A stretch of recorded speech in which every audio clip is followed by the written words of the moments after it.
Well, here we are. Hello, everyone. It's been a while.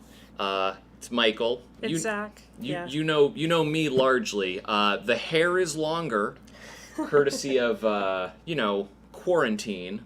It's very nice to be able to pull one of these off. You do it real nice. Oh, thank you very much. But yeah, while we've been gone off doing stuff, I don't know. We have been making webcomics, and those webcomics are now physical, and you can buy them right now. And by someone says their favorite thing was cursed. Thank you. Thank you. Yeah, by going to obituarycartoon.com/shop, we're selling these. Well, not actually these specifically, unless you purchase one that is signed. Because we're going to be signing these comics, and there will be a limited amount because Zach is customarily in Boston. That's right. But they've been visiting for a bit, and so we're going to take advantage of the time that we have them here. So we're going to sign them a select amount, and then those will be available until there aren't any. So, and thank you. Yeah, we do think the books look amazing. Thank you. They turned out real well. We printed with a company called Mix'em. Yeah, and great. It's worth noting also the backs have, some of you lovely YouTube folks with the testimonials there of comments just asking about where episode 2 of Obituary is. So if you're Septic Scorpion, Bean, Cookie Hearts. Thank you. Aaron Mangle, Gotcha Cat, :3, Broken's not side, Shane Freeland, Vika Space, or Crimson Splatter. You've been immortalized in the back of our book. And we're being a little cheeky. So that's what you get for saying things on the internet. Yeah, you get published when we self-publish. So yeah, those are available right now. We're just going to be going through and signing. You'll notice we're going to be putting just like a piece of paper towel I believe that's what those are called. In each of the pages after we sign, just to ensure that there's no bleed over. But yeah. So I guess we'll start signing as we talk, and we'll just talk and sign? Yeah, we'll talk and sign, and if by any chance I happen to catch anything with a question mark over there, because we got chat running. I'll put these by you. You probably need these over there, because you're putting them in the box too, yeah. Thank you. So I'll try to be good about not giving them to you too quickly. Mm-hmm. We hope it was cool for the people included on the back cover. Yeah, we may be cheeky, but we hope that it's a we good say it experience. with love. Yes. Yeah. Should I just? I suppose. We're gonna not pack them with the. We're gonna need to take them out of the envelope. Yeah, we've done a lot of stuff with these books. Mm-hmm. The logistics for them were not zero. Yeah. So, enjoy. In the interim, while we're signing these, please ask us any questions. Any question. They don't need to be They could be pertaining to Obituary, but they don't need to be pertaining to Obituary. They can be about Zach, myself, what we've, as siblings have experienced. Your signature, Zach, registers much more scribbly. Than mine, which still reads like I've just learned how to write cursive. We have our first question. Oh, that's easy for me. I use Selsun Blue. I really like the antifungal properties that it has, and I think that that's really good. And you can actually use it as a body wash too. So I think that's pretty cool. I don't use more than one thing, and I like the simplicity of just being able to use Selsun Blue. I used Head & Shoulders for a while, but now I'm hooked on Selsun Blue. Michael, what shampoo do you use? I vary. I've got, because I learned during the pandemic that I had curly hair. How did you not know that? Well, because my hair was never long enough for like a full curl to develop. It was totally long. You just didn't notice. No, it was all. I always thought it was wavy. right. But, yeah, so I now use, what is it? Not Your Mama's Curl shampoo and cream. That was courtesy of our cousin Galen, who also has very curly hair. I was like, hey, you're a curly-haired individual. What do you use? And she was like, oh, it's this. And so I said, all right. Although, I do like kind of mixing it up with which shampoos I am using. Yeah, you have a question about W what Go ifs. Nerd asks, Michael, would you ever do a What If the Star Wars sequels, in all caps, were good? And the answer is no to maybe. I'm going to hold up the chain for a moment so I can fully focus on this, so you can just build up a backlog, or draw like a character in Sharpie on a few of them, I don't know. And then I commit myself to that. That's hard. Yeah, I mean... If I were to draw a character, what character would folks want drawn? Oh yeah, list a character, and maybe some select few might get a character. But to answer the question at hand, it's a no to maybe. And if I were to be doing it, it would just be on episode 9. Because I do feel that there's like... I think both 7 and 8 have their problems for sure, but I think the biggest problem is that which befalls 9, which sort of discards a lot of things from both of them. And I feel like it would be more of a challenge. Well, it would be more exhaustive to do 7, 8, 9, but it would be a more fun challenge, which is what I predominantly started doing What If 4 in trying to kind of take 9. But my primary focus currently is, in creating things with this one over here, and some other ventures as well. Also, like, at work, actually, this is a thing that I'm a part of, which is Indieland. It's a charity event that we're currently streaming from our office, where we showcase indie games and raise money for dementia research. That's going to be taking place the 24th through the 26th of this month, with a kickoff stream on my birthday, September 19th. You planned that real well. Yeah, I'm the one who picks the date for the event, and I didn't think that we would do the thing that we did last year, which was have a kickoff event. So the stream is going to be happening on my birthday, and not only that, you will be able to donate money to determine what happens to my hair.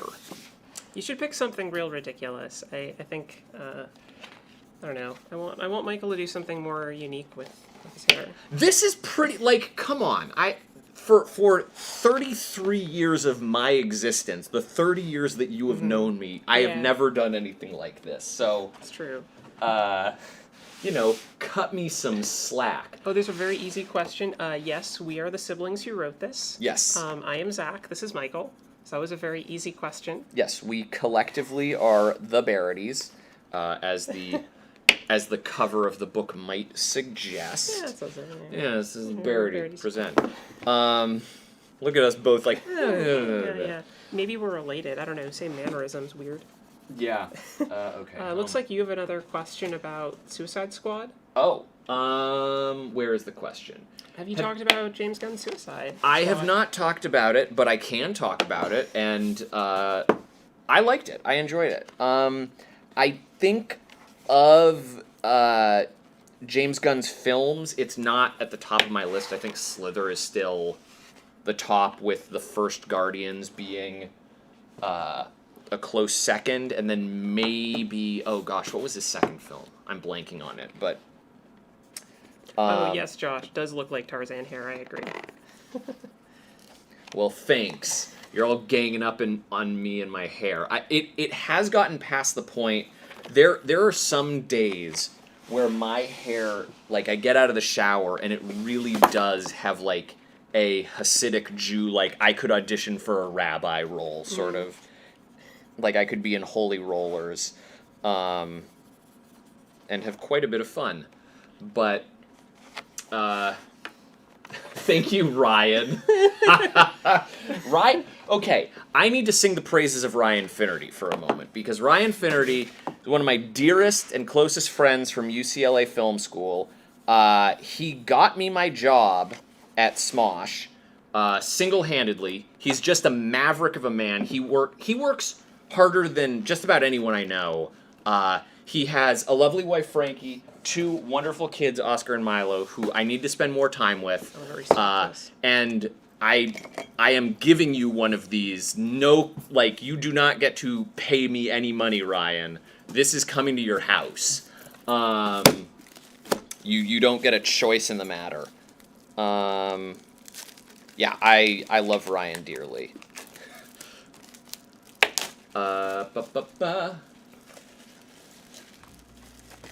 What else? Phineas and Ferb in only one book. What do you mean by that? What? Phineas and Ferb in only one book. Well, so only one book in that it only contains the published stories that we've put out online so far. So this contains Spectre. You just inadvertently clicked a mouse that highlighted something. This contains Home Ectoplasm, Cursed, Spectre Elector, Revampling Gramplin, Sleep Wonk, and Sleep Wake.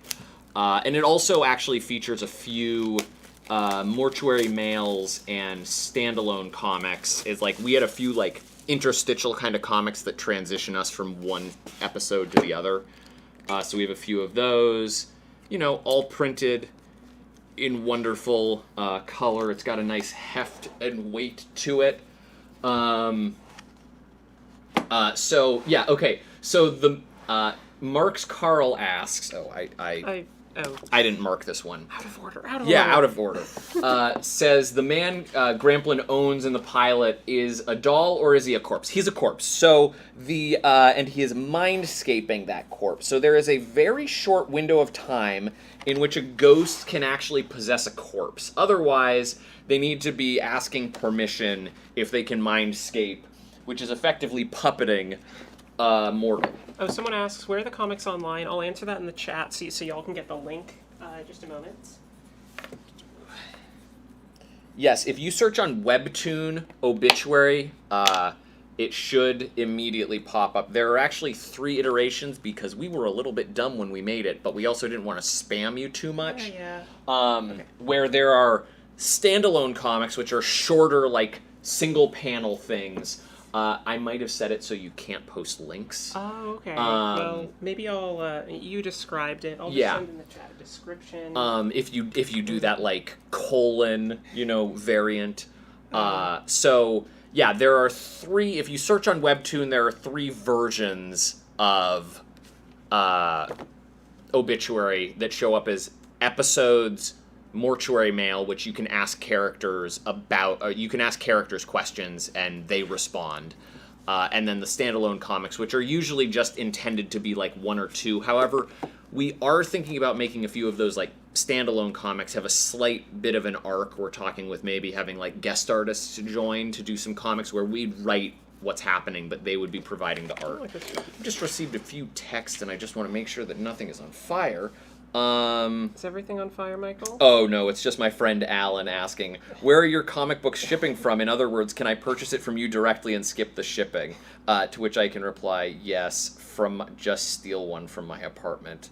Pretty reasonable. From my apartment. Let's see, what other questions do we have? Egg salad or egg sandwich? Oh, thank you, Android. Thank you for ordering a signed copy. Yeah. Egg salad or egg sandwich? That's a really tough question. I think that... I'm not partial to either, but I think I would say sandwich because then the bread would cut some of the flavor of the salad. I think I'm going to go with salad. I've been really liking salads lately. That was a really short way to answer a question that I had a lot of build-up to. So there you have it. The biggest difference between us is that one of us prefers egg salad, and the other prefers egg salad sandwiches. It does speak to, you did get a salad last night and I got a gyro. Oh yeah, that's true. Although your salad was, as we established, very much just like, hey, it's a regular salad, and we threw some turkey on top of it. That makes it a turkey salad. I guess I do really like I'll fry an egg and then I'll put it in bread. Mm-hmm. And that's different than egg salad. Sure. Because an egg salad sandwich would be different. Oh boy. Okay, so I'm starting to... Oh, do you want me to get you another box? No, I just need to figure out the best way to do this so pages don't get screwed up. I'm gonna create a pile here that then I'm gonna do that with. You got your system, I'm glad. I mean, I've got something. The one thing that I really don't want to have happen is for the bottom of the box to break. And thanks for yeah, we'll have more good luck with the signing. Thank you. Was it Gimli or Alan Moore that inspired the new look? It was neither. It was purely, I right at the start of the pandemic, I had actually been thinking about going to get a haircut. I did not get a haircut, and then on the following Monday, basically, or that Friday, everything shut down, and I went, well, I'll just see how this goes. And this is how it went. Oh, thank you for ordering another one, Dove Zero. Oh my gosh, Dove, if we numbered all of them, we... No. Just no. I appreciate the suggestion, but considering it's a team of 2 doing all of this, I'm going to be printing and shipping. Oh yeah, Michael's going to be handling all of the shipments, so if you want to make Michael's life miserable... Why would you, quietly encourage people to do this? I'm already... I don't want to say... I offered to store them where I am, but... You have no space, because Zach, for all of you who don't know, lives in basically a cupboard. It was a converted closet, but it is large enough. Very small. I've stored stuff in there before. Yes, like your body. I do store my body in there quite frequently. Usually it's in the horizontal position. Yeah. Let's see. Someone else... Thoughts on Star Wars sequels? I think 7 starts out pretty strong. 8, I like a lot of the things that it brings to the table. 9, what a garbage fire. Let's see. New York style or Chicago style pizza? New York. Why New York for you? I like a good deep dish, but a good deep dish is hard to come by, and at that point, is it really pizza? By definition, it's more like a pie. It leans to the pie of a pizza pie, but it is... Maybe I would also say New York, just because for me, New York pizza also means pizza you can get at any time. Mm-hmm. So I would go with that. And pizza's an anytime food. And a good floppy slice that you can fold is truly an exceptional joy. And when you say anytime, you're also in the I will eat cold pizza. I don't care. Yeah, totally. Yeah. But I mean, if you're, I guess that it doesn't really matter when the pizza place is open because you're storing it somewhere that is gonna, I guess you could just leave it out and it's also still getting cold. Sure. But I do like fridged pizza. Fridged pizza, yes. Okay, we're gonna do this. Basically choosing to kind of ignore the larger standing problem that we're going to encounter later. If not videos, what would you ever consider doing a podcast again? Yeah, I would. Reed and I did the Sorting Hat podcast for a while, which obviously we were like, oh, we want to distance ourselves from J.K. Rowling a little bit because they're problematic. But we, Reed and I love one another, and I haven't seen them in ages, but they've actually got a podcast called Library Hours, which I believe I'm going to be on in October. If you search Reed Bryce, their podcast should come up. I don't know if it's on Spotify or anything else, because I've just listened over their YouTube channel, but I definitely consider doing a podcast in the future.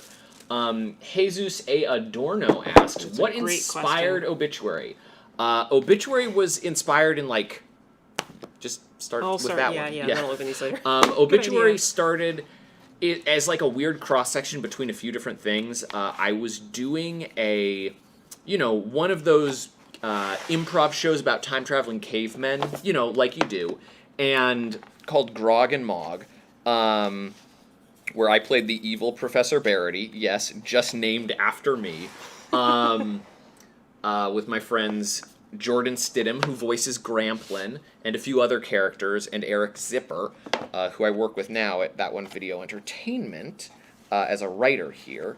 And I just was thinking about, like, what's a way that time travel can work in a static sort of circumstance, without a time machine? And, well, that was dangerous there. You just bumped my elbow, and that could have... It's okay. We worked with it. So basically I was like, a mortuary would have, is effectively a portal to ghosts from different time periods. And so Zach and I then, I like soft pitched the idea. Yeah, you soft pitched it to me, I think, my senior year of college. It was my senior year of college, I know for sure. But I was just finishing stuff up, and I didn't have much work to do because it was my senior year. And we stared writing out character ideas, story ideas over the summer. We wrote out a lot before you got the pilot. And even then, we wrote like 4 episodes, and then we rewrote the pilot, and then wrote out characters, because there were early iterations of the pilot had a character named... Speaking of characters, someone just asked, is there someone who hunts ghosts, which we can talk about later? We can, yes. So we had initially it was conceived a lot darker. June's parents were in stasis tubes. Yeah, June's parents were in stasis tubes. June had a brother, Danny. Who was successfully, quote-unquote, resurrected, but was a zombie who would have wound up becoming a linebacker for the high school football team. June also slept in a filing cabinet in the morgue. Yeah, she slept in a filing cabinet in the morgue. There was a character named Petal who ultimately became Sandy, but Petal was more of a hippie, 60s flower child. And then Horace Greeley became Gramplin, effectively. Yeah, and Horace was an Irish bootlegger who was killed by Al Capone, perhaps. But yeah, and I guess, in some ways, Gramplin and Catfield came out of Horace. Oh yeah, I guess that's true.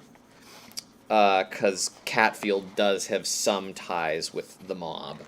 But yeah, to answer the question of that Marks Carl asks of, in the Obituary universe, is there a character, is people who hunt ghosts? So there's actually, there are kind of 2 answers to that.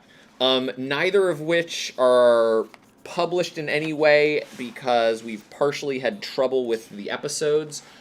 One of them is Inspector Hector, the Spectre Detector, who is kind of inspired and stylized like a Steve Irwin type, but he's a ghost hunter, so he has a reality show. And don't forget the sidekick of Doggleby. Doggleby Jones. Thank you very much, Eric Shallett. Yeah, Doggleby Jones, who's his reluctant hound who accompanies him on all of his adventures. Sort of imagine Scooby-Doo, but looks a little bit more like Marmaduke, and is always right about everything. Yeah, but to that end, as far as Scooby-Doo is concerned, we also have an episode that we've talked about called Scooby-Dooped, where a mystery gang shows up at the mortuary, and basically this was conceived much earlier, and so we don't know if it'll ever see the light of day. It doesn't really feel like it fits. Tonally it doesn't work anymore, but basically these 5 characters and maybe their spoilers. dog. Well, maybe spoilers, I don't know. This is all none of this is it's not been canonized yet. We've written a script for Hector... Inspector Detector, Spectre Detector, but we haven't written Scooby-Dooped out at all. We've written multiple iterations and we've never been happy with it, so Inspector Hector hasn't come to light. But in Scooby-Dooped, the basic notion was that, yeah, this, like, mystery gang shows up at the mortuary, and one by one just manages to get killed. So it's like, kind of like Tucker and Dale versus Evil, a little bit, but some of that then made us go, like, do we really want these, like, ghosts, these additional kind of ghosts potentially being around? We just felt it was maybe too dark.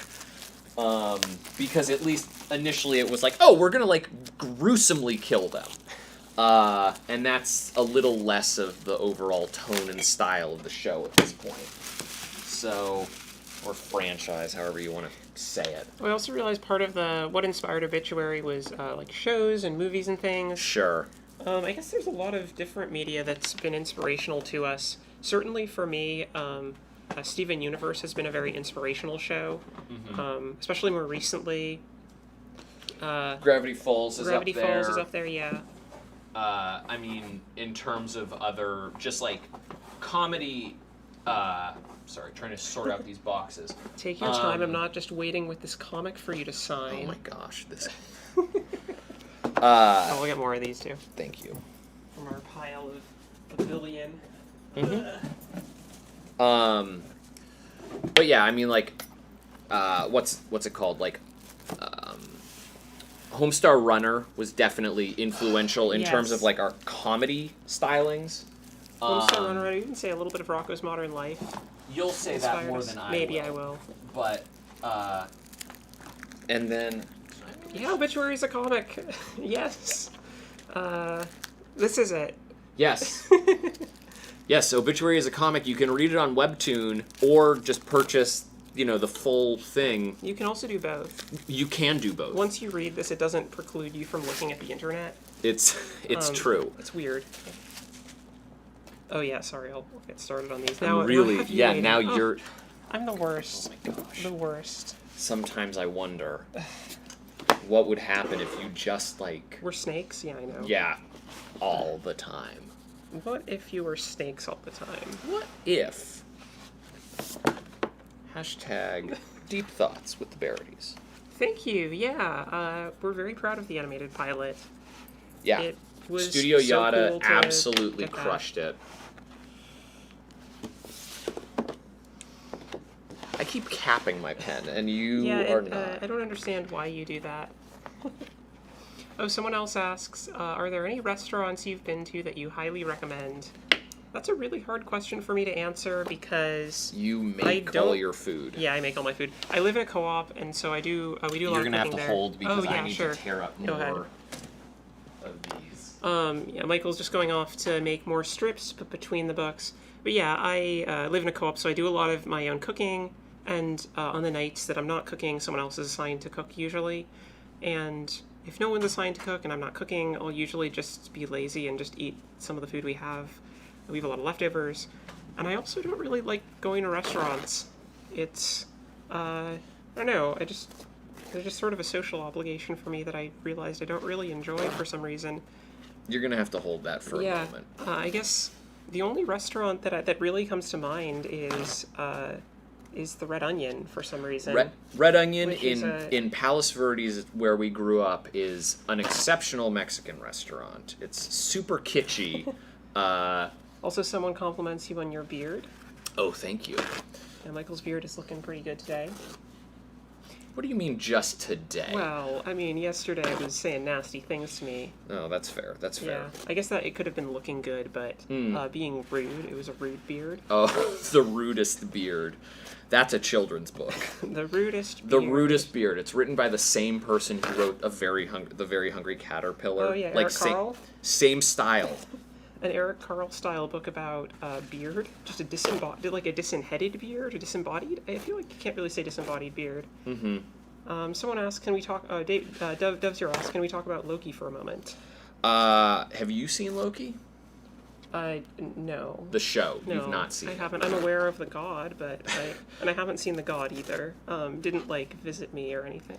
I can speak to the show in very vague and broad terms, which is that I enjoyed it until it needed to get super closely tied up in the MCU. I feel that is the current failing of the sort of larger MCU, I'd love for a story to just kind of exist in a vacuum. And that's actually how I feel similarly about Star Wars, is like I would love if The Mandalorian just existed in its own little space and didn't have all these tie-ins. I think that these little like nostalgia nods actually weaken the brand overall.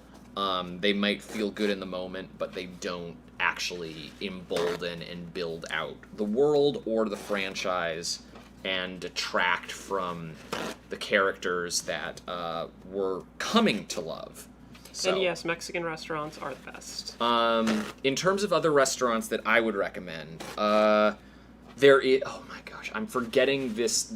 At the Grove in Los Angeles, there is a taco place that is absolutely exceptional. They have a chicken tinga taco that is great. Yeah, I can. Okay. You're like, Michael. My hand is getting so tired from holding that thing in that place, so close to where it normally rests. An impossible posture. Yeah. It was blown knowing Michael played the kid. Yes, I was in Charlie's Angels. You were boy number 2, I believe. Mm-hmm. You're always boy number 2. Yeah. Yeah, always boy number 2. Never the bride. Have either of you watched... Oh, so Felipe, I can answer your question of, can you drop a "What if Justice League was good" video? No, on the basis that I feel while I did not like Justice League, I've only seen the Zack Snyder cut, but I do feel that the Justice League successfully does everything that Zack Snyder set up and set out to do with both Man of Steel and Batman v Superman. And were I to try to tackle Justice League, it would require me to do a what if for Man of Steel and Batman v Superman. And unlike the Star Wars prequels, I do not enjoy that world or universe enough to subject myself to watching that movie as much as I did. I actually did start at one point working on Man of Steel, and I wrote, I want to say like 3 or 4 pages worth of sort of breakdown and everything, and then I was like, oh, if I want to write any more,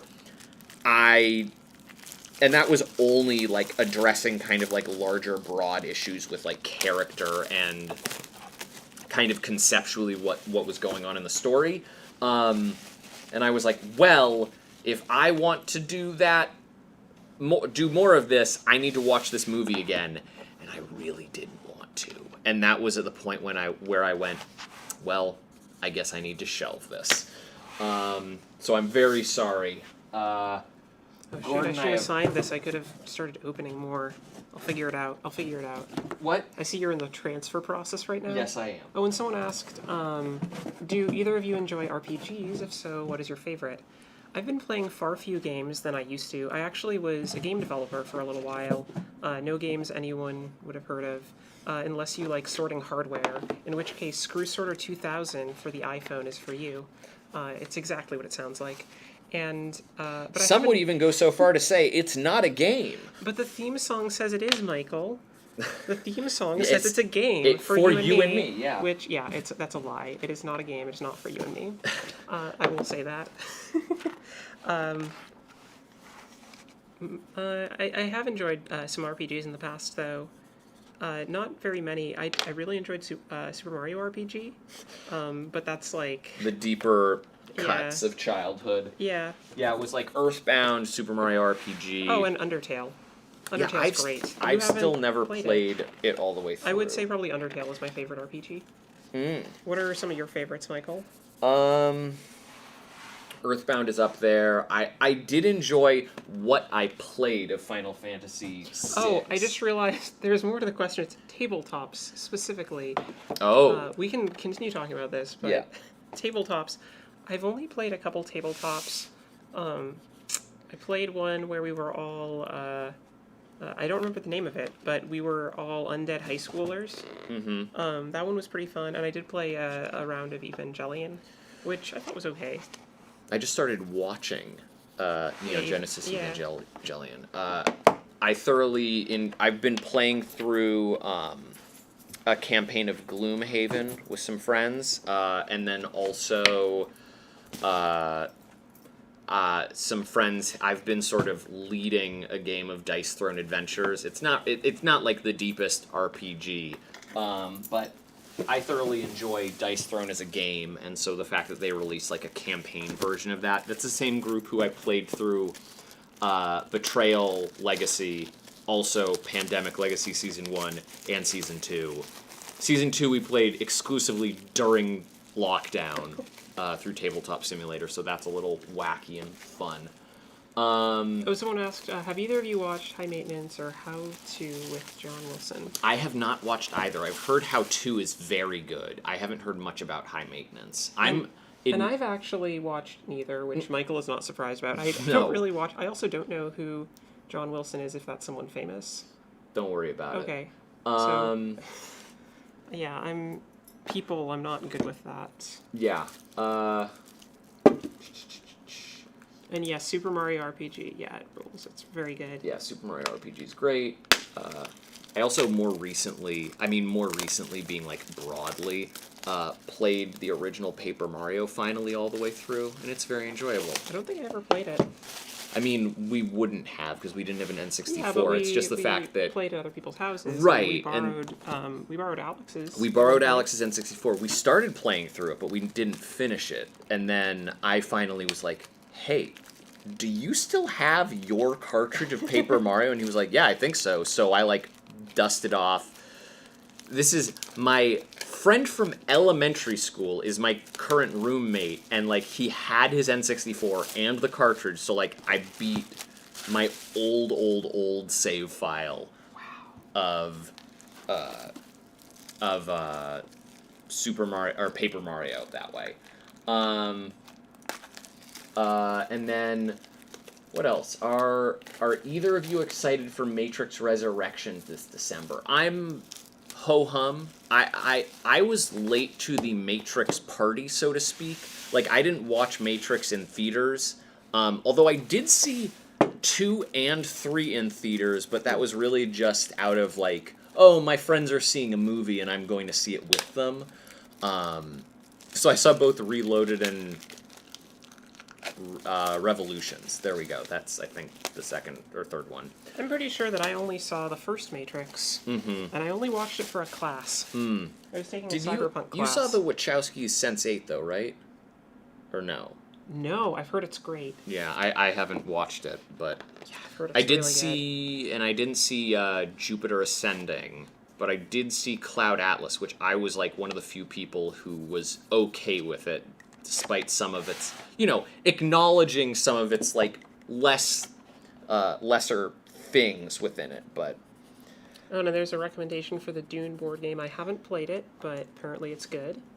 I have tried reading Dune multiple times, and I keep getting stuck. Like, it's surprising that I feel like I should like it, and I keep forcing myself to read, and then I'm just like, I just don't care. I even tried listening through an audiobook of it, and it was the same sort of situation, but I want to enjoy it, Do you ever have that with things? Yeah, there was a book I checked out at the library recently that I just really wanted to enjoy because I'd gone through the effort of going to the library to get it, and that was my story. Mm-hmm. I didn't enjoy it. I returned it.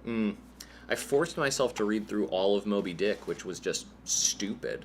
Wow, I hear there's like a chapter about describing whales that's incorrect. Multiple chapters? Yeah, that sounds right. There's also a whole lot about ship architecture that I'm sure is now, like, very outdated.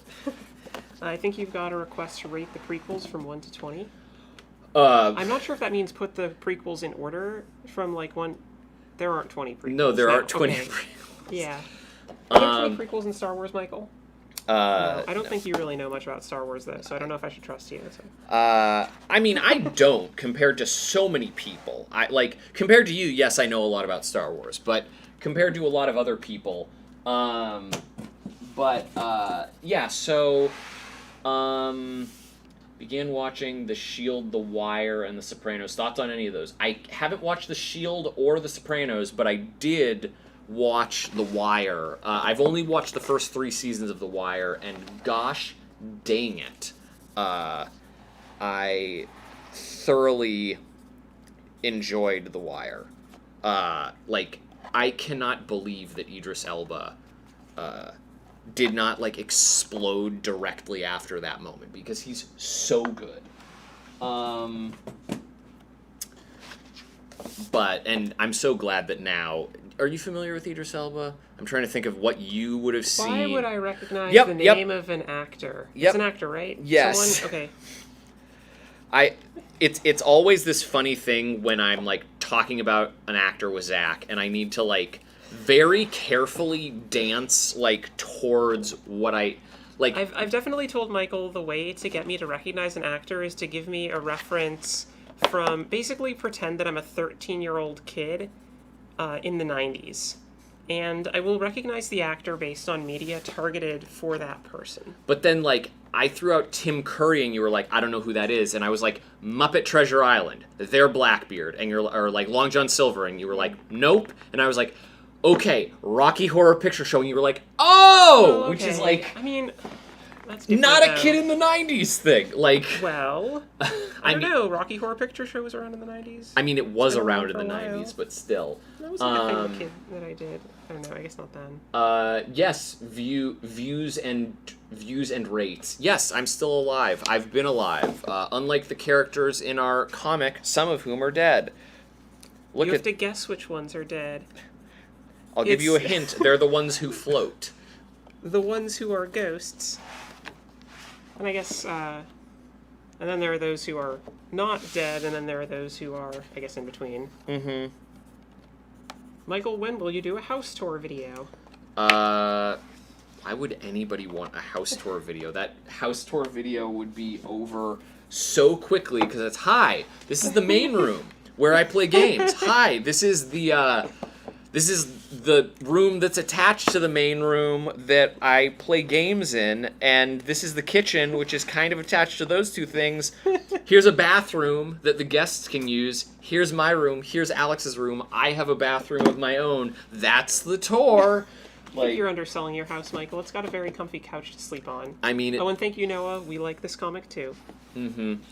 I didn't sign it yet. No, you didn't. Nice try. But... Hugh, maybe I'll do a house tour video. I don't know. It seems highly unlikely, because really I don't own a house. I live in an apartment. I rent. I'm sorry, Crippled Bazooka, that this isn't what you signed up for. I'd appreciate, however, if you want to support me, you can. Who are your favorite comics creators? I've been reading, what is it, Noelle Stevenson, who did Lumberjanes. Noelle Stevenson was Lumberjanes. I do really like Noelle Stevenson's work, and Noelle's partner. Yeah. I've been reading, I guess I only did read the first of Witch Boy, but I'm reading Nimona right now, that our friend Nina gave me, and... what else? I'm trying to think of other... I've been reading, I guess the comic that I read the most, I read the webcomic Gunner Creek Court by Tom Siddell. Mm-hmm. And... or maybe it's Seidel. Maybe I've been mispronouncing it. But I quite like that. GunnerCreekCourt.com, I think, is the website. And it's been going on for a while. The art is beautiful. It's also wonderful to see the art evolve throughout. There was this one comic that I was reading when I was still on Tumblr, which I've definitely not been on Tumblr in years. But I believe it's called The Rulers of Two Kingdoms, The Tale of Two Kingdoms. That's basically a fanfic of if Zelda went to Ganondorf and was like, look, we're just gonna keep going through this exercise of you trying to kidnap me, Link killing you, and then I remember you showed me that, yeah. And the arc there is really cool. The art is incredible, and it was every Monday was a new like page. Oh, Saga. Yeah, I did start reading Saga a while ago. I keep meaning to get I into stopped. Saga. So I was fully caught up, I think, at the beginning or end of 2016. I can't quite remember. And then when I was teaching in San Francisco, and my schedule changed, my habits changed, I stopped reading it. So there's probably a lot to catch up on. Yeah, I really liked where it was going. Yeah, loved it. And then, will you ever make an Obituary animated web series? Animated, so animation is crazy expensive. So we spent $33,000 to animate the pilot, just as a reference point for you. And most animation runs a lot more expensive than what we got it for. Studio Yada, I don't want to say was a fledgling studio at the time, but we definitely got a significantly reduced rate for what we overall got, and now they're charging more what they're worth. And to that end, yeah. Oh, thank you. Yes, it's A Tale of Two Rulers. But so we do want to animate the rest of the show. And there actually was a very short period where we were thinking about doing a Kickstarter for that, but we realized that the sheer cost versus quality was like we needed to make a balancing act, and we needed to make the decision, and ultimately we were like, we don't want to sacrifice quality to make something that we ourselves are not overall proud of from top to bottom. So we kind of had to shelve our notion, like, there's a Kickstarter draft that is like ready to go, but the amount of money that we would actually need to raise to do the things that we want to do with the show. Like at least $200,000 per episode? I don't... More than that. Maybe. No, I mean, well, it'd be a little more than $100,000 per episode, but that's only for animation. And then there's also paying the actors. Yep.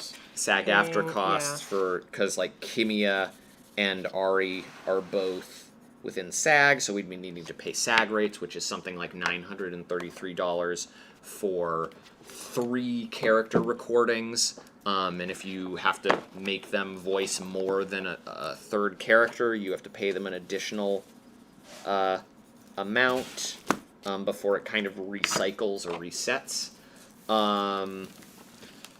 So yeah, there's some expense. Where did the name Belated Media come from? It actually came from Alex Fossiani, who is a longtime friend of mine, who was like, I'm going to make a channel called The Belated Gamer, and I'm going to do gaming content. And then ultimately he did not do that, and I was like, hey, I really like just the word belated. Would you take any issue with me doing anything with it? And he was like, no, I don't care. So I then became Belated Media that way. It's really that simple. It wasn't with like any clear intention.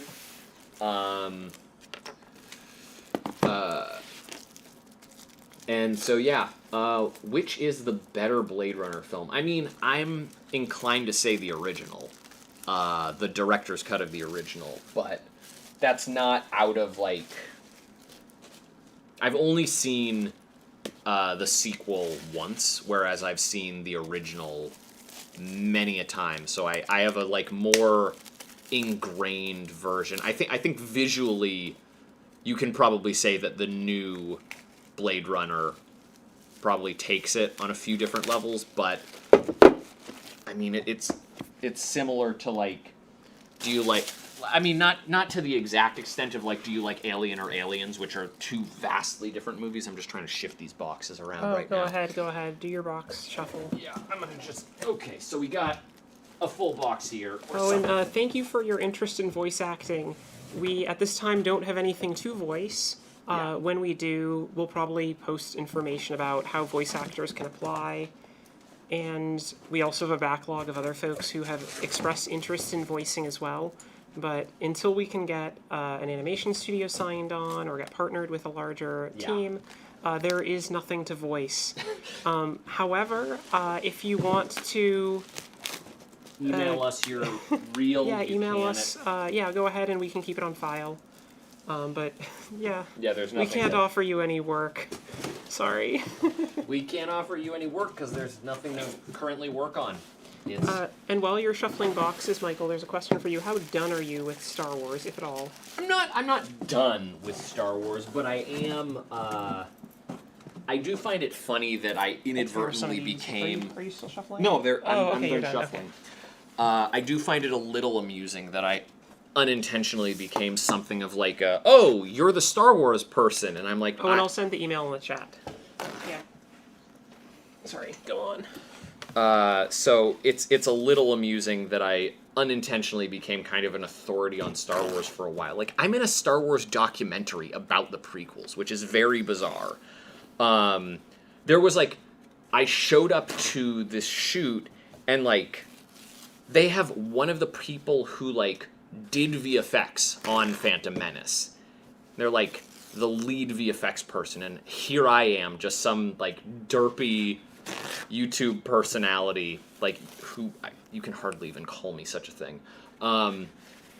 Just like, I made a video about Star Wars because I just was like, what if I played story editor for a moment? And then I unintentionally became the authority on that. Here, hold on, Zach. I can...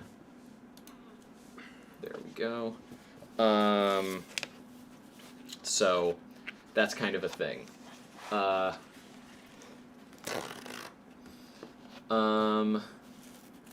Someone wants you to explain the plot of Highlander 2? I can't explain the plot of Highlander 2. I've never seen it.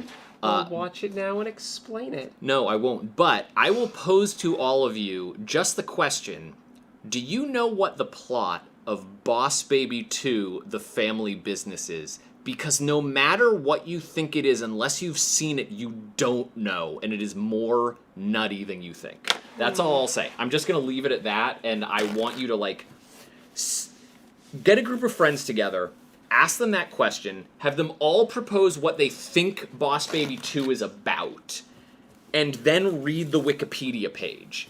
And you will slowly unravel. Because it is utterly nuts.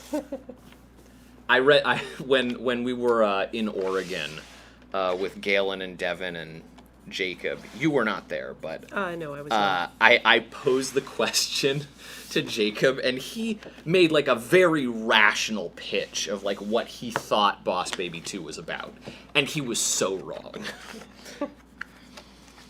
Someone asks about your thoughts on Charlie Kaufman's latest work. I'm thinking of Ending Things and Aunt Kind. I'm thinking of Ending Things. The first half very engaging, and the second half just kind of a drag. I've not read the work which it's based off of, so I don't know how, proper an adaptation it was or wasn't. And I haven't seen Aunt Kind. And no, we do not have stock in the production company behind Boss Baby. No, we don't. That would be, I think it's DreamWorks, but I'm not 100% sure. Internet it if you're curious. Yeah. I did buy Disney stock when the shutdown first happened, because I was like, Disney stock's gonna drop because of their cruise lines and their amusement parks, and they're going to make a bunch of money on Marvel when it finally does start. They do start releasing movies. Someone says you look and sound like a skinny Dan Harmon. I don't know who Dan Harmon is. Dan Harmon made Community. Okay. I know what Community is, but he is the creator of Community, Rick and Morty. Okay. Also, if you happen to see the movie Monster House. Oh, I've seen trailers for that. And then he's also one of the founders of channel101.com, which was like an early 2000s thing that you could basically like submit to. Enjoy your Mega Man. Great to have you here. And also Dan Harmon did Comedy Sports for a while. Oh, wow, that's pretty cool. Yeah, the world is small. Huh. So like a bunch of Comedy Sports LA people have had like various touches with Dan Harmon and stuff. It's a weird world. Thank you for being here. Enjoy your 6 o'clock appointment. And I guess there's one last question for you. What is it? Is any plans to do anything on your channel in the near future? Review or movie talk? I've thought about it. I actually was going to be doing some sort of summation or some video encouraging all of you to watch the show Taskmaster, because I love it and I think it's one of the best constructed shows on television. But Michael's been trying to get me to watch that for the greater part of a year at this point. It quite literally from like November of last year until like March of this year was the thing that like delighted me. Michael, what was one of your favorite tasks in Taskmaster? No one asked that. I'm just curious. Is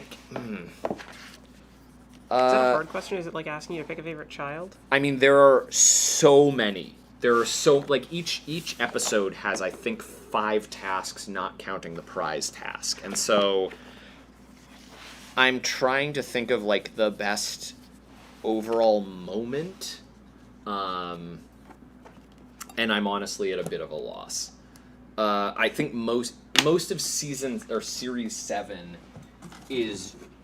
Series 7 and Series 11 are some of the strongest with, like, the best contestants across the board. And the comedians just, like, deliver. I mean, one of the best moments, I think, are like, actually on the bench, like, not the tasks themselves, like, kind of reactions to. James Acaster has a few moments that are really, really just great. There's one moment where Greg, the Taskmaster, is trying to open a box, and James Acaster, like, says something, and it catches him off guard when he says it, and then, like, everybody has kind of a collective reaction to it, and it's... I, like, don't want to spoil anything, because I want everyone to enjoy the moment. But there's one moment in episode 1... Thank you for sending that. Of the first episode of the first series, that if you should know exactly when and what it is, and if you're in on that moment, you're in for the rest of the show. Like, there's very little question there. This is the last stack over The last stack of books, so we're nearing the end of this stream, everybody. Yeah, once we're done with this, if you have any questions, just get them in now, because... Yeah, and you can ask anything. Like, anything's on the table. Mm-hmm. Well, I guess technically on the table right now are books. Stop. All right, I'll stop. Like, Dad... For you, Michael, Dad stop. silently smiled wherever they were, but... Probably, like, swimming right now? Yeah, they might be swimming.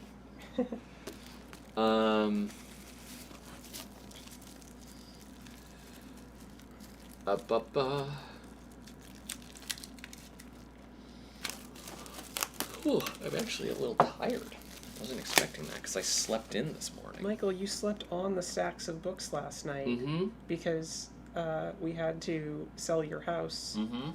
So... Yeah, I can't give a house tour anymore because... The house was sold. The house was, sold for that. Yeah, how did you get smart about movies, Michael? It's like you went to film school or something. Well, Lambat meme, or Lambat meme, or I am Bat meme, I'm not sure. How did I get so smart about movies? I don't perceive myself as smart. Which probably means you actually are, because I think I subscribe to that thing where if you believe something strongly about yourself, it's probably not true. I think I'm particular about certain things within movie making, and I think the biggest thing is, like, watch movies that have some acclaim to them and try to figure out what it is that make them good. Like, or why they resonate with you, or why they don't resonate with you. I think there's a lesson that can be pulled from any film. You just have to look hard enough, or like there's a good movie in every idea. And that's part of what I think something like What If is supposed to be leaning in towards, is like, oh, yeah, there were some missteps here, but like, it's cool that George Lucas was like, what if I made a film noir in Star Wars? That's like what Episode 2 is trying to do with Obi-Wan. But it's also then tied with like a weird schmaltzy romance that doesn't necessarily work. But maybe it could have. So I think, like, I mean, when I was 18, I looked at the AFI Top 100 list, and I said I'm going to watch all of these. I still actually haven't watched all of them, but I've watched, I think, most of them. Some days I would watch 2 movies a day. I remember when you were doing that. There was one day where I watched Saving Private Ryan and A Requiem for a Dream in the same day, and that was a rough day. It was purely because that was what had arrived from Netflix back when Netflix discs were happening. Oh, wow, yeah. But, yeah, so I would just encourage, I mean, really, if you want to get good at anything, and yes, this is a gross generalization, but, like, look into it, do your research, and if something turns you off, try to figure out why. Rather than just being like, I don't like it. I also remember for a while, Michael, that like you didn't like horror movies. I didn't like horror movies. I forced myself not only to watch horror movies, but to watch to write a research paper on the horror genre, and that's actually one of the papers that I submitted to UCLA Film School that got me into the program. So, or I can't say 100%, but that was part of my application that got me an interview that then ultimately got me into the program. Have you ever seen the Obi-Wan Has PTSD video on YouTube? No, I've not even heard of it. But I do hope that they treat it delicately, as PTSD is not a laughing matter.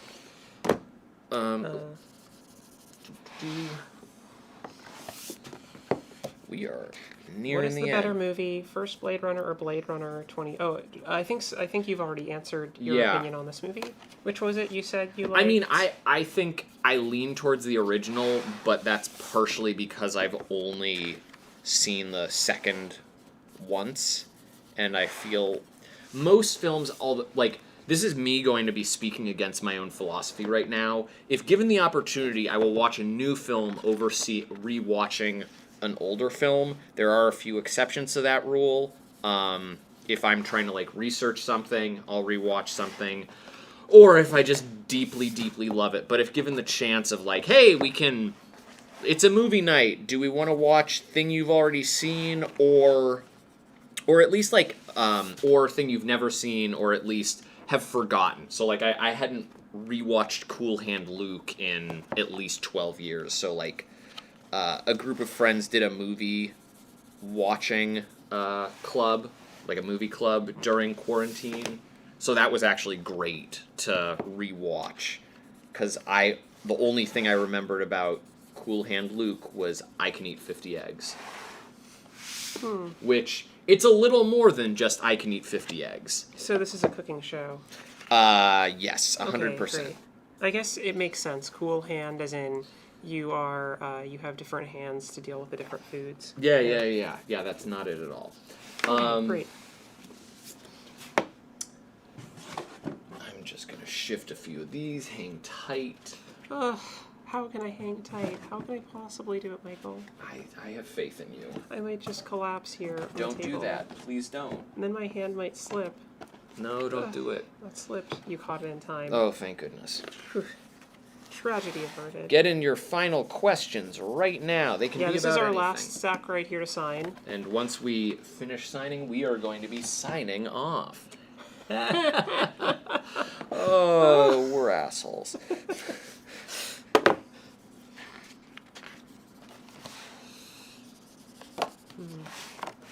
Michael, do you have any questions for me? I've asked one of you.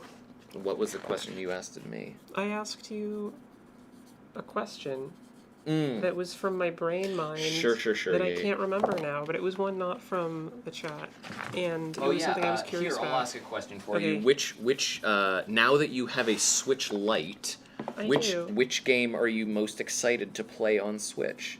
I don't really know many of the titles, so I guess you introduced me to Ori, and I thought that was a really beautiful game. And Yeah. I'm excited to continue that. Well, you're gonna have to buy it on your own. I will, yeah. I will happily. You spend could money you to could give it to actually the developer. you could actually start with Ori and the Blind Forest because you started playing the sequel, which just because I had it, so I didn't have Ori and the Will of the Wisps on my Switch. Do you have a guilty pleasure movie, and is there a franchise that you would like to tackle on What If? Guilty pleasure movie. I feel like guilty pleasure implies that it's not good, but like, I mean, my favorite movie is Network. I wouldn't call that a guilty pleasure, because it's a heavy film and it always like makes me think, and it's always strangely related to the world in some unique way. I mean, I love Back to the Future. Franchise-wise, I think Lord of the Rings, the trilogy, is absolutely incredible, and I've been meaning to actually rewatch all of the extended editions. But I just need to, set aside some time for that. And someone else says that we are both rather dashing. Oh. Thank you. We are both rather dashing, so thank you for recognizing that. Yes. And how did we get to look so dashing? Genetics. And that's why we are both rather dashing. Yes. Also, I just realized rather dashing is a Homestar Runnerism. I believe rather dashing is. How many Big Macs do y'all reckon you could put down in one sitting? I've done 4, but I reckon Zach's got the type of metabolism to take on over 5. Ooh, first, okay, so if I did that, I would have to commit myself to eating that many Big Macs. I don't know if I could commit myself to eating one. I just went to In-N-Out Burger for the first time in years. So long. This is my first time back to California since, I guess, the end of 2019. And yeah, I can't think of the last time I've eaten a Big Mac. But yeah, I would do it with In-N-Out Burgers because I remember we went there after coming back from a hiking trip in Mineral King, and we just wanted to eat like gross, greasy food. Oh yeah, that's like what you want. If you go hiking and you do not, at the end of that, just want like something that is gonna drag you to the pits of sleep, like you're. But yeah, I could probably do 5 In-N-Out burgers, maybe even animal style. I would definitely get the animal style fries. Would you do 5 double doubles? No, I don't think so. I think, well, if I were gonna do that, I would just get 10 because the ratio of bread to everything else is. Jordan Bosch, that is a solid question. One, I appreciate that Network is one of your favorite films because it is great, and if y'all haven't seen Network from 1976, I believe, you need to. It is so good, and it continues to be relevant to the current climate in terms of like news and entertainment and the way that we consume media. But could Obituary be ordered for a public library? I don't know. I guess we'll look into that. Yeah. We do know that some of the logistics involved around getting it into stores, and that's something we are considering for the future. But libraries is a very cool thing that we hadn't even thought about. Thank you. Yeah. I know we did joke because our parents live very close to the elementary school that we grew up going to, and they recently put a tiny library out front, and I was like, what if we just took all of the regular books out of it because we borrow them, quote unquote, and then like replace them at the tiny library with Obituary Volume 1. Seems like a misuse of the tiny library though, so ethics, yeah. Those old things. Why do I deny you more delightfully cogent media takes on specifically works of media, shows, movies, whatever? I'm busy. Like, honest to goodness, I spend a lot of my time working for Gerard the Completionist. I, since June, no joke, have been working, setting up this Indieland event that will be taking place at the end of this month, where we are highlighting a bunch of indie games and raising money for dementia research. We are going to have over 55 indie developers joining us and showcasing their games from around the world. I've been talking with developers like basically nonstop. I'm just starting to lock down talent to be joining us. But really, I somehow managed to only have one sheet, and You could rip it in half. No, don't. I could. Don't cut it in half. Wait, what is that? I'm the parent. It's, Oh, yeah. Yeah. Just That story. yes. This one gets to be full. So this is the last one. I mean, it's I'm doing a lot, and one of the big things that in recent years was just like recognizing work-life balance is important. And I'm admittedly also still very bad at that. Like the fact during quarantine, and I'm sure a lot of you have experienced this, working from home can be very rough because you're like, oh, I effectively roll out of bed and I'm at work. Oh, I can answer these emails whenever because work is home. All the things I need are at home. And so there becomes like sort of these mental blockers on like certain spaces. So like whenever I work on Obituary now, I need to move out of my room because that's where I conduct work. So yeah, it's just been sort of this. I've been trying to be better about like on a weekend rather than being like, oh, I need to do this, and this. I'm just going to be like, I'm going to play BioShock because I've never played BioShock and everyone's told me that BioShock is a great game. So like that's something that I did one weekend, which I do not regret, and nobody had spoiled anything for me. Don't spoil anything in the chat because if you haven't played it, it's a worthwhile game. But giving yourself the freedom to like take those days to rest, because yeah, Zach and I work pretty hard. I work pretty hard. They work pretty hard in our individual lives. Yeah, we both have full-time jobs. Right. So like, it's coordinating all of those things are tricky. And then to be like, oh, and once I finish working, I then am coloring comics for Zach, or like preparing the wallpaper we need to get. We're gonna get the wallpaper I the wallpaper. I just finished drawing it today. Then I'll color the wallpaper for Patreon and post it later tonight or tomorrow. Don't for the for the Belated Bros Patreon, which supports the comics and stuff like that. But I have. It's also I am a perfectionist. And that is something that kills. Look, I only am so finicky about things because I care so much. Brief aside, I realized recently that I am distinctly not a perfectionist, which is something I rarely hear people say, but I'm distinctly not a perfectionist. I do not enjoy getting things just so. I enjoy doing things. Mm-hmm. Right. You are the run fast and break stuff person. Well, I don't like that, I don't know, but I don't like that particular reference. But yeah, I do try to... I mean, Zach is the person when we're writing scripts, I will, like, meticulously fine-tune, like, a sentence, and Zach will be able to vomit out, like, a full script in, like, a night. And then I will go in and be like, oh, what if we, like... We work well in that regard. Yeah, I vomit, you pick out the gems. Mm-hmm. And also, because I'm not sure why you are eating gems, look, but... They're just good. They're tasty. You gotta try it. Then maybe you'll vomit some gems up too. Maybe one of these days I'll vomit up gems. But, yeah, I hope to... I think it's just, like, kind of detoxing myself off of... Because I focus on YouTube in my regular day-to-day work. I deal with a lot of YouTube-y things. It's nice...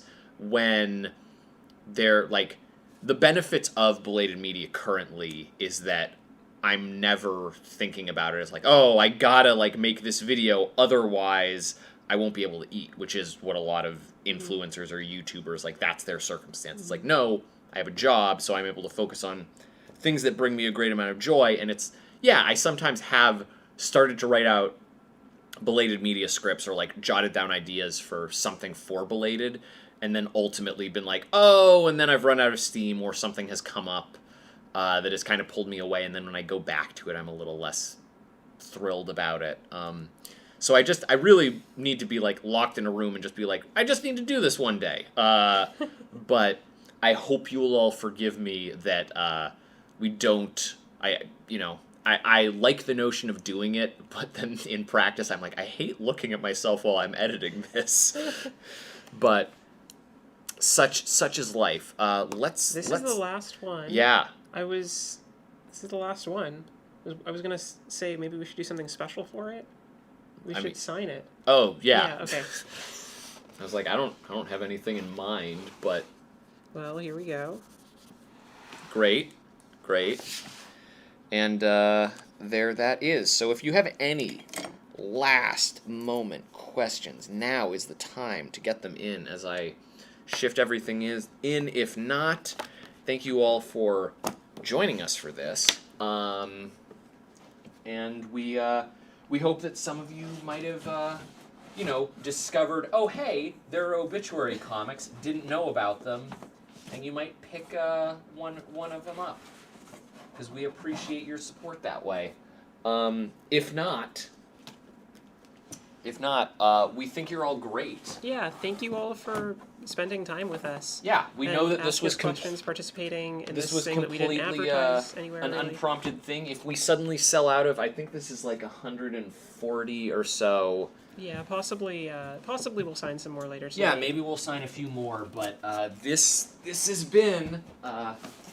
We're so excited. We're glad you had a good time, and we're really excited to send it to you. This bottom of the box is right. Oh yeah. You need to be careful. Yeah. We'll also be sure not to break all the comics now that we've signed them. Yeah. And just so folks know, and it says it on the website, shipping won't probably happen until just based on volume. Yeah, until the spooky month. As October. I'm going to be the one who's handling all of the shipping. Probably when we get home, because this one's coming to my apartment. And I'm going to subject them to stuffing a bunch of envelopes. Oh, yay. Yep, padded envelopes. That's what I always wanted to do, stuff envelopes. Yeah, lucky you. Well, thank you all so much for watching, and thank you so much for joining and supporting both Belated Media, us, and just keep loving movies, keep loving comics, keep being good. How's that? That good? That's good. Keep being good. Keep being good. Bye, all. Bye, all.